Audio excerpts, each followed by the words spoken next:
Hello, everyone. My name is Shari.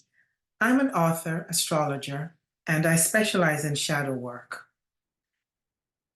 The previous video I recorded, we discussed who would be ready for shadow work and also what the practice of self-witnessing would entail.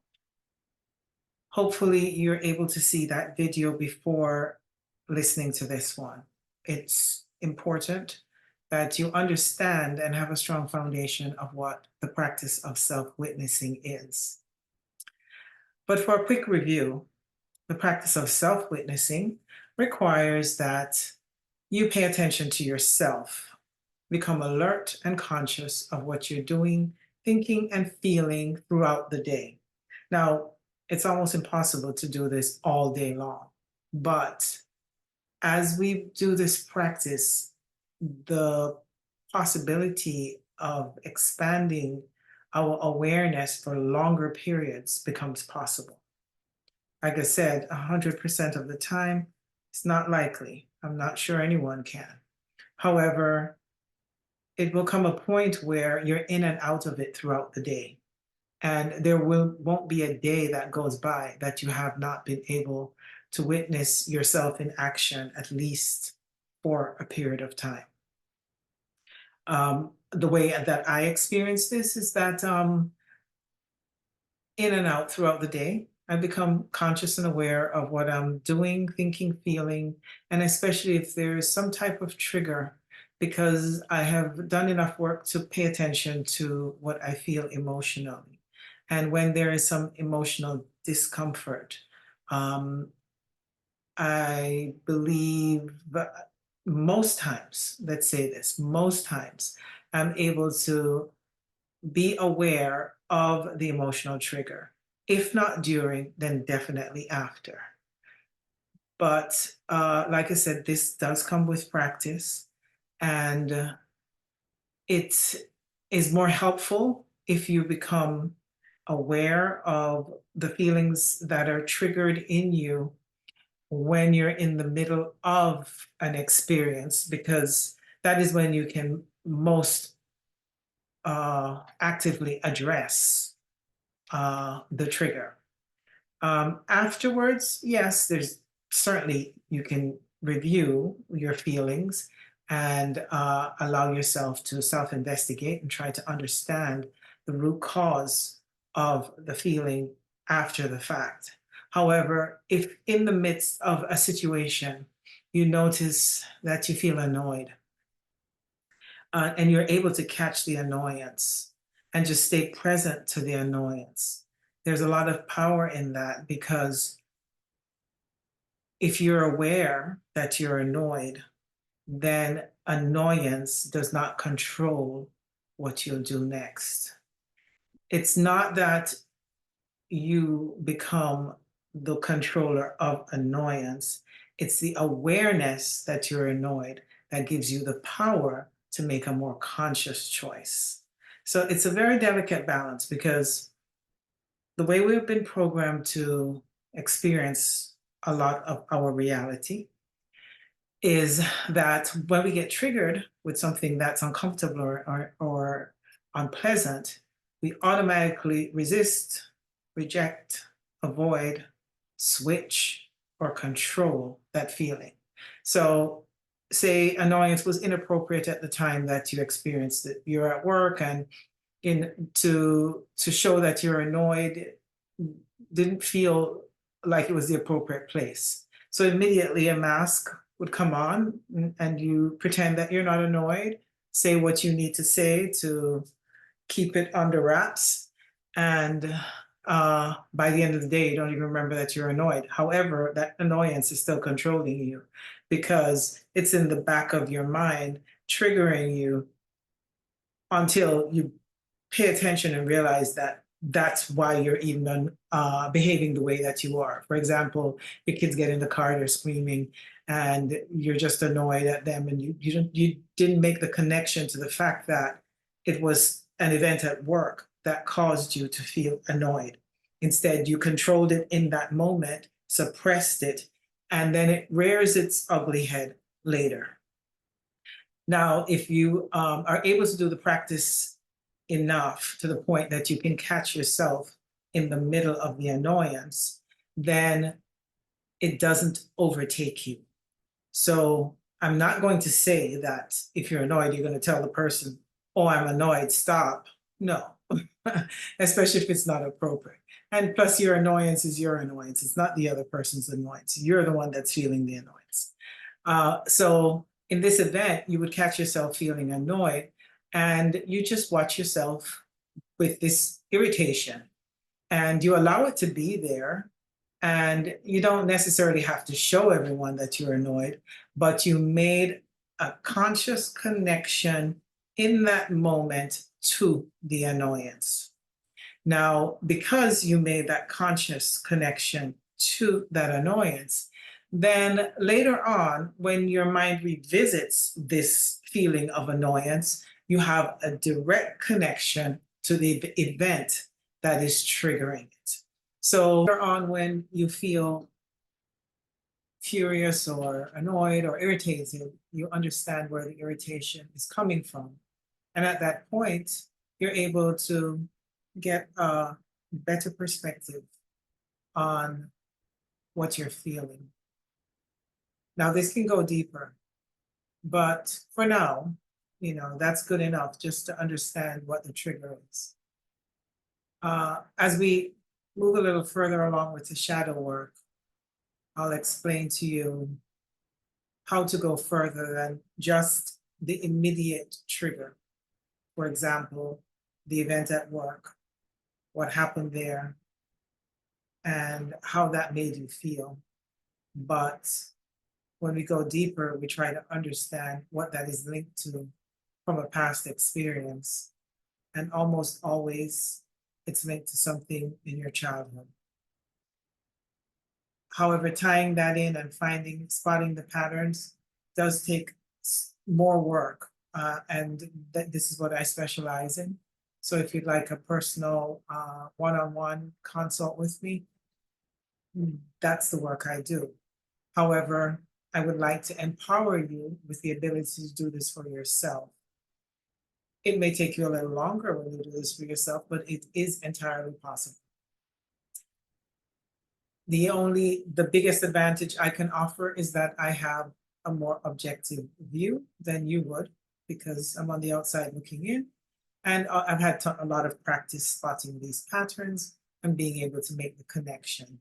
So it may happen faster and maybe at a deeper level, but on your own, it is still possible to do this. Because as I've said before, this is about self-empowerment.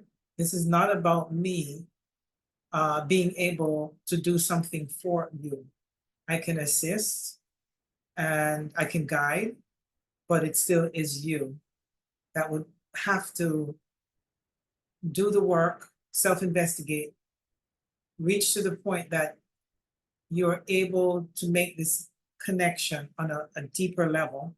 And this is all an internal process that there's nothing I can do to facilitate that. So, as I've said before, this work is about you and your ability and desire to heal in this way. So, going back to the self-witnessing practice, I want to expand on that information a little bit and talk to you about what self-witnessing entails. And as you become more aware and present, you start to notice how many roles you're playing. There's so many eyes involved that you're trying to understand which eye is you becomes a higher perspective, a way of seeing things that you likely never did before. What I'm saying is that we play the role as the boss, the mom, the wife, the friend, the daughter, the son, the leader, the child. We play myriads of roles, but which one of these roles is who we are? And we step into these roles automatically. We get to work, we suddenly become the employee or the boss. We're around our parent, we suddenly become the daughter. We have our children around us, we become the mom or the dad. We have our spouse, become the wife. We're with our friends, it's like we just switch. And it's so automatic to us that we don't even realize how quickly we're switching in and out of these characters. And they're all very different roles and they all demand something different from you. Of course, you're the same person, but almost all these roles will require something a little different than, um, well, let's put it this way, each role will require a different aspect of you. So we're very fragmented and we have many, many layers. We're multifaceted beings and the roles that we're playing are all important roles. However, what we're trying to get to through the practice of self-witnessing is finding what the true I is. Because all these other I's are masks. You're putting on the mask to be that role that you're playing in that moment. But who is the you that's putting on that mask? Because there's something that comes first before the mask gets put on. And we tend to overlook that original pure I that steps into the role over and over and over again. Of course, it could be one mask putting another mask on top of another mask and so forth. But the person or the part of you that, or the identity or the, what's another word for all of this? Yeah, that's good enough. The identity that's playing this role is inauthentic because it's a shapeshifter. Today it's this, tomorrow it's that. Not only does it play roles, I also need to mention, is that this part of you is extremely unstable. Today it's happy, not even today, this minute it's happy. 10 minutes from now, it might not be. Just constantly shifting. We're in a good mood, we're not in a good mood. We're hungry, then we're not hungry. Then, we want to talk to somebody, we don't feel like talking to them. So we're always like in and out of all these different roles. And these impressions are always being placed on us over and over again. And we do this so naturally. But the true question is, who is doing this? There's a true part of you that is stepping into this role. And that part of you doesn't really have an identity. And when you start to witness, when you start to observe from a higher perspective without becoming identified with the role, which is what we've been doing, very identified with the role, we're in it 100% thinking this is completely or the entire scope of who we are. And as we start to witness ourselves, we realize, wait a minute, there's a part of me that is able to witness myself playing this role. So what part is that? What part is able to be aware and conscious, and also, if it's a true witnessing practice, unidentified with the role I'm playing? If it's the ego watching, because that's possible too, then you become identified. You're angry and you have all the blame and the judgment around it. And yes, you're seeing yourself do this and you're engaged in it and you want to have the answer for what that person did to you and what you're going to say the next time. We do this all the time. But when you start to witness yourself, you see all of this. And there's a part of you that is not interested in the arguing and the defensiveness and being right, and proving a point. There's a part of you that is pure, authentic, and simply witnessing. It is your truest state when you start to understand that the silent observer, the part that is doing the self-witnessing practice, that is unidentified, is the true I. This true I is what I call the authentic self. It is who you genuinely are. And the more you start to witness yourself, catch yourself in the middle of being reactive, being triggered, following patterns that you're programmed to follow, the more you start to observe yourself in engaging through them, and catching yourself in the reaction, a space is created between the one that's observing and the one that's acting, the one that's reacting. And this space is what allows you to have that higher viewpoint. I discussed that in the last video, having that higher perspective where you're literally kind of like looking down at yourself and watching yourself do all the things that you're doing. Even when you're doing something that you shouldn't be doing, you know, like overeating, I can tell you all about that, or drinking alcohol, going over the top with too much alcohol, or gossiping. That's another one, because that's very and that draws you in. All of them draw you in because they're all, you know, addictive, escapist things that we do. So yeah, but if you're able to catch yourself in the middle of it, it's fantastic. And even if you don't and you see yourself after, it's still work that you can do, because you still caught yourself. You may not have caught yourself in the middle of the event, but you're aware of it after the event. And then you can still do the work to become conscious, acknowledge, and heal that part of you. It's a slow process, but it's a true process. I have been discussing mostly our unpleasant emotions and our negative emotions, but it's also important to notice the things that bring you joy, brings the things that make you happy. But there's a neutrality in this. This is not about positive programming and then trying to bring more joy to yourself in the way that we're conditioned to do. In this practice, it's more like removing the layers, peeling back the onion. And as you begin to move through all the layers, you get to the deepest layer of yourself, which is love. And so those more positive emotions are just above the love. So you will get to the peace and the harmony and the joy.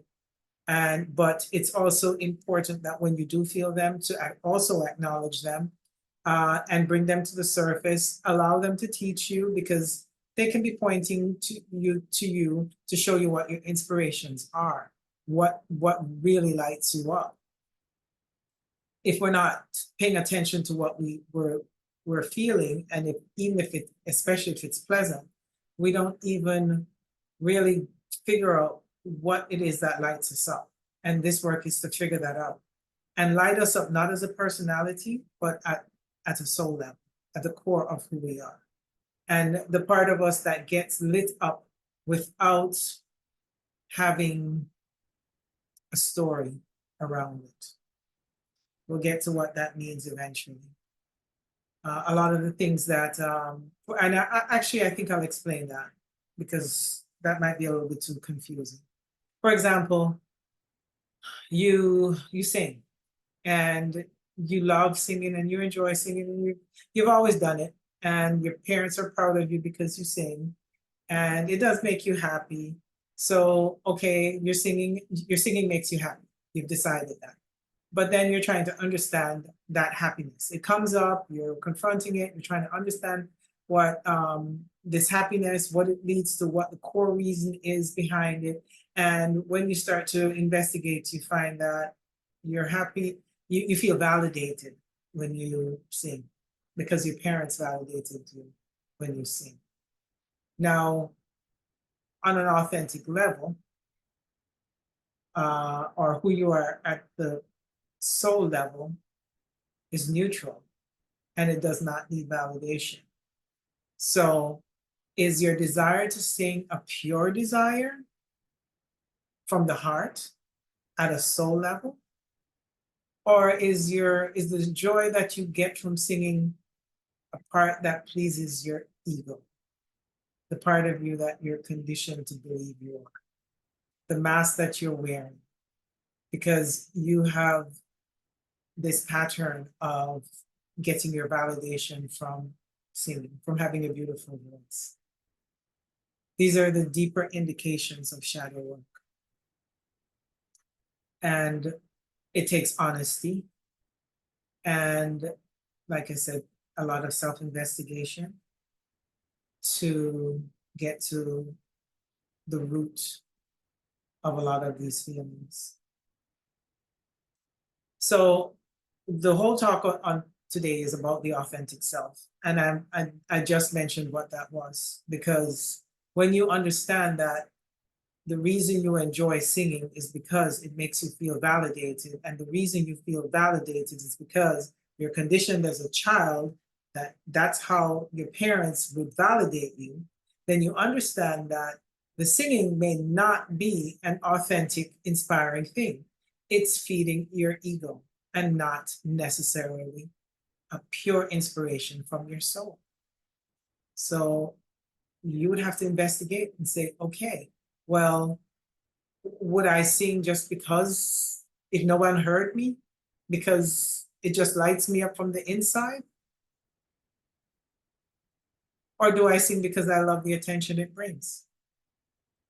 That would answer the question, what is authentic? If it's authentic, then singing brings you joy, whether anyone is listening or not. Whether anyone enjoys your voice, or accepts it, or gives you any praise, or thinks you're talented, you would just sing. That's authentic. That's a genuine part of what your soul is here to experience.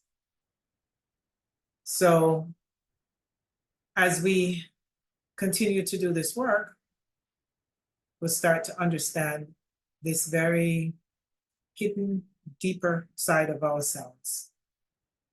And I also did not mention that all those layers are the shadow side, because this is shadow work. So I do need to mention that all the other layers on top of this authentic part of you are your shadows. And shadow side is not genuine. It's programmed. It's a conditioning. It's something that feeds your ego identity, the part of you that is playing the role in the world as a personality or a programmed personality. And the reason I'm putting the word programmed in front of personality is because as an authentic self, you're still a personality, because we have to express ourselves in the world. But when it's done from a pure state of being, then that personality is your true self. Until then, you are operating from most of the things that you're just told is acceptable in the world. Now, there's a balance. I'm Gemini sun, so I have to see two sides. And so I'm saying this in that we don't have to be like, there's certain roles we have to play. Like we have to be a mother, and a mother needs to play a certain role to her child. Sure. But when this is done from an authentic place and you're conscious of what it is that you're imposing on your children based on expectations that have been placed on you, you start to see that maybe it's not so important that I project my expectations on them, and you allow them a little bit more space to be themselves. But there's a fine line between that and also still being the parent. I'm no expert on that, on telling anyone about being a parent, but it is an important it's an important thing to really consider, and to be able to utilize this as you're raising your children. And like I said, all things in balance. And as you begin to learn about who you are at your deepest core self, you will find an authentic balance between what your role is as a parent, that is based on expectations, because that's exactly what it is, and what your role is as being the authentic person that you are. I hope this was of some help to you. I know it's a very deep topic. It is a very complex topic, and I hope that I was able to shed some light on this topic for you, or this discussion around shadow work. I hope you'll join me on my next video, and I'll see you soon.